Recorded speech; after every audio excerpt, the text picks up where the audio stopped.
My name is Alex and welcome back to my YouTube channel. On this channel I talk a lot about cutting your own hair, men's grooming, fitness, and a whole lot of other things to help us out and hopefully lead us to more fruitful and successful lives. In today's video I'm going to be sharing with you guys my story on how I began cutting my own hair, show you guys some old pictures, and then finally go over the financial aspect because the numbers are going to blow your mind. So when I was about 13 or 14 years old, right around that time frame is right when I started to mess around with cutting my own hair. Now to go back even further, we've all been there as kids or teenagers walking up into your local Supercuts or Hello Gorgeous, you know, the kind of mediocre hair salons that for some reason are all over the United States. And every single time I stepped foot into that hair salon, I sat in that chair, I never liked how my haircut came out. Either that or the lady that cut my hair would always have to go over my hair multiple times until I finally liked how it ended up looking. So there are three main reasons why I started to take matters into my own hands and then cut my own hair at such a young age. The first reason is I always hated waiting in the waiting area. Being 13, 14 years old, being a teenager, you're always active, you're always trying to do stuff, and sitting in that waiting room for 30 minutes on end is just too much to handle. For some reason, the hair salons were always busy, and so I'd have to sit in this waiting room for about 30 minutes before I was finally called up to go get my hair cut. To this day, I am way too busy to drive 10 to 15 minutes to the hair salon, wait another 30 minutes before I can get my hair cut, take 30 minutes to get my hair cut, and then drive all the way back 10 to 15 more minutes before I can finally finish off the process. That's over 1.5 hours of getting my hair cut, when today I'm 24 years old and I can give myself legit a perfect professional fade in less than 20 minutes. So when you do some of the numbers with the time, it takes me roughly 3 times less time to do it myself than to go travel to the hair salon and pay somebody else to do it and not even do that great of a job. Which brings me to my second point. The ladies that cut my hair always took way too long to get the job done. It kind of went something like this. Hey Janice, what's little Johnny doing this weekend for school? Oh, he's got soccer practice, this and that. Oh, snap, I just cut my fingers again. Let me go get a Band-Aid. Oh, I gotta, this and that. Hey, Margaret, what are you doing after school today? The hairstylist, the hair salon people were just always talking their crap. And it's just like, I'm 13, 14 years old. I don't want to be in that situation. And then they try and talk to you. And it's like, I don't want to talk to you. Just give me a haircut. I'll give you the money and then I can leave. And go home, play some video games or play some sports. And the third point, knowing how long it takes for you to get yourself into that chair, to get the haircut, and then to know that you're always going to get a mediocre haircut on top of that, then you have to bust out your wallet and pay these guys $25 plus tip, and then walk out and go about your day with a mediocre haircut and then feel happy about it. So I would have to pay around $25 for my haircuts, and then not to mention my mom, because she was the one paying for it at the time, would have to pay for my 2 brothers' haircuts as well. So 25 times 3, $75 for 3 haircuts, roughly every 2 weeks to 1 month. So we wasted as a family roughly an hour and a half driving, waiting, getting the haircut, and driving back, accepting mediocre haircuts, and then paying $75 for all 3 of our haircuts. So it was around this time when me and my buddy Lewis would get a Remington beard trimmer, throw on the longest guard size, and then straight put it right to our head, give us a buzz cut, and then that was it. It honestly felt like a science experiment went wrong. My buddy Lewis had huge ears. I always called him Dumbo. He was an Italian kid.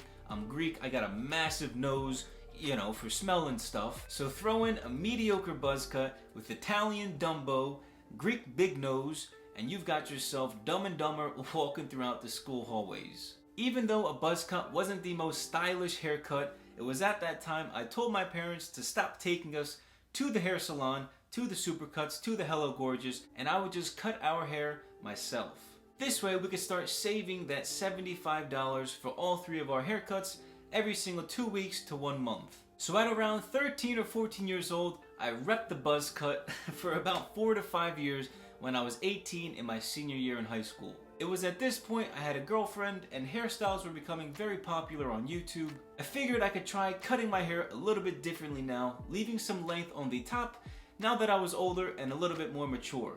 Legit, after watching hundreds of professional barbers on YouTube and over thousands of hours of content watched, teaching myself pretty much how to cut my own hair, I finally decided to let my hair grow out a little bit longer, use the number 1 and the number 2 guard on the sides and back of my head, and then finally buy some scissors and thinning shears to cut the length on top and try and give myself a decent hairstyle. Between around 18 years old and 22 years old, I really experimented a lot with my haircuts throughout my college career. From buzz cuts to quiffs to crew cuts to massive undercuts with long hair on top. I finally decided to give myself my first ever fade with no guard on when I was 22 years old in my senior year in college. I'm 24 years old, almost 25 now, and for the past 2 to 3 years I've really been perfecting my self haircuts. Practicing different types of fades, cutting my hair with professional-like equipment, giving myself brand new hairstyles that I would never try in the past, and really just perfecting my craft every single 2 weeks, giving myself self haircuts. And being a YouTuber has really pushed me beyond my limits,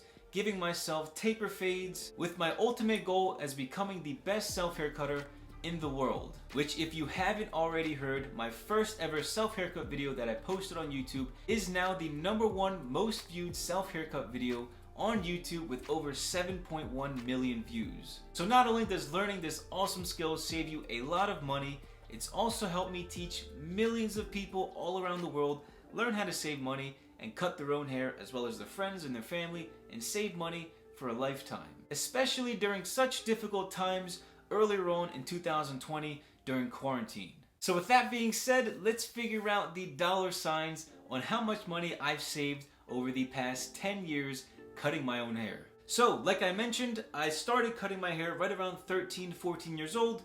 I'll say 14, and then right now I'm 24 years old, almost 25. If you do the math correctly, I gave myself a haircut every 2 weeks for the past 10 years. No trips to the salon, no cheap visits to the barbershop, none of that. All 100% self haircuts done by myself every 2 weeks for the past 10 years. So if there are 52 weeks in a year, divide that number by 2 and you've got yourself 26 haircuts every single year. 26 haircuts times 10 years equals 260 haircuts over a 10-year period. 260 haircuts times roughly $25 for each haircut brings you to a grand total of $6,500 saved by cutting your own hair and not going to the hair salon or the barbershop. So can you save money by cutting your own hair? Absolutely. And don't forget, I also gave my brothers, myself, and my father